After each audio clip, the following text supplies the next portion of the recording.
Welcome back. Do remember, all our top stories can be found on our website. That's channelstv.com and on youtube.com/channelsweb. Visit m.channelstv.com to view us live on your mobile device. You can also download the Channels TV app on Android, iOS, and Windows phones from their respective stores.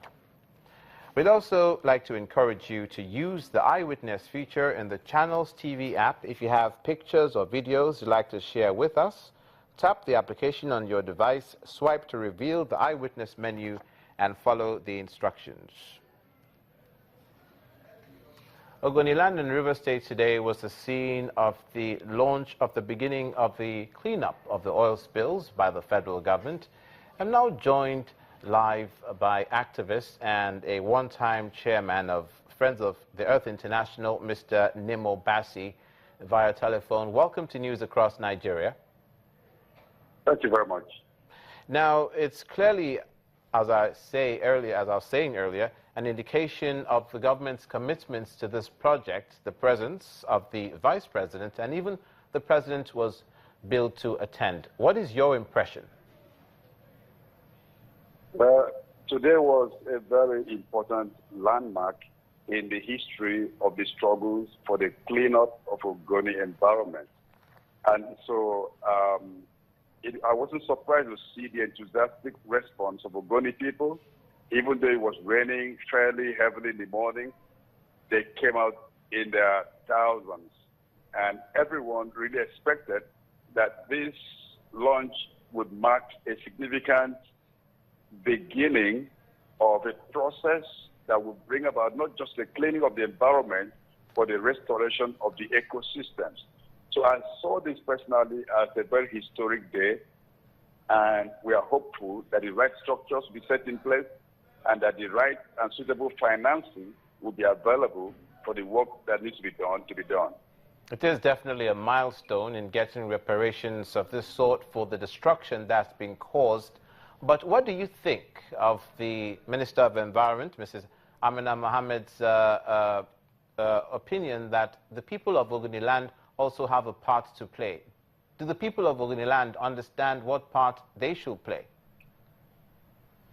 Well, the minister has been in very deep engagements with different sectors of Ogoni society. There's been a lot of consultations over time, and clearly there is an understanding between the Ogoni people on the one hand and the minister on the other hand that this process cannot be successful if the local people are not fully embedded in it, fully engaged in it. So I think what the communities want right away is to know what the milestone would be, what to expect in the next few months, what to expect in the next few years. And the people also expect to undertake some training so that the people would be a part of the cleanup process, as well as being also the vanguard for the monitoring of the process of cleanup. So I think very clearly the communities have a part to play, and of course government has a bigger part to play. Going forward, as far as sustaining this exercise is concerned, what are your reservations or your optimism concerning staying with it to seeing it through to the end of the road? Well, as you said earlier, this process is going to last several years. Exactly. And it was just a launch of the cleanup of Ogoni land, but other impacted communities in the Niger Delta are also in view. So we are seeing a process that will last a lifetime unfolding today. And I expect and hope that the government will set down the proper structures. The president did mention in his speech that he has approved the setting of the structures. So we expect to see those structures announced, populated, and then properly equipped to carry out the work. And we're hoping that subsequent government, having seen the solid structure that's being set up and the foundation that's being laid, would not relent in pursuing the cleanup.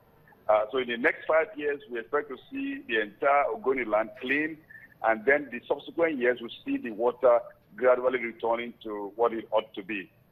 That's what we expect to see. You're quite right to say it's a long process. There are children who will be born today who will be 30 years old, going by the timeline, by the time this process is complete.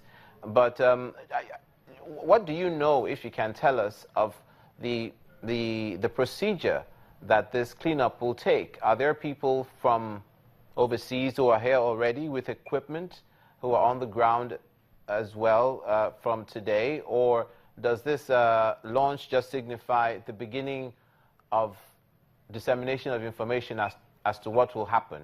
Or are there any processes that are already due to begin immediately? Well, that's a loaded question.